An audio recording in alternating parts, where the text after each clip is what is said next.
అసలు లక్ష్మీదేవి మీ ఇంట్లో నుండి వెళ్లిపోకుండా ఉండాలంటే ఏం చేయాలో తెలుసా? మీరు ఎప్పుడైనా సరే ఒక గిన్నెలో ఉప్పు వేసి ఒక 7 లవంగాలు వేయండి. తర్వాత ఆ గిన్నె పట్టుకుని ఇల్లంతా తిరగండి. అలా ఇల్లంతా తిరిగిన తర్వాత ఎవ్వరు తిరగని ప్రదేశం మీ ఇంట్లో ఒకటి ఉంటుంది కదా అండి, ఆ ప్రదేశంలో ఆ గిన్నెను ఉంచండి. ఈ విధంగా చేస్తే నెగటివ్ ఎనర్జీని తొలగించి పాజిటివ్ ఎనర్జీని ఇంట్లోకి లాగే శక్తి ఉంటుందండి ఉప్పుకి. ఈ విధంగా ఏ రోజైనా చేయవచ్చు. శుక్రవారం చేస్తే చాలా మంచిదండి.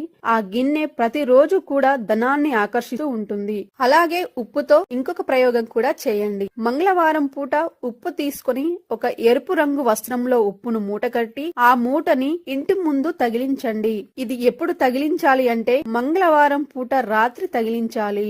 మర్నాడు ఉదయం అంటే బుధవారం ఆ ఉప్పు తీసుకుని వచ్చి ఒక చెట్టు మొదట్లో పోయాలి. ఈ విధంగా చేస్తే లక్ష్మీదేవి ఇంట్లో నుంచి వెళ్లిపోమ్మన్నా కూడా వెళ్లిపోదు.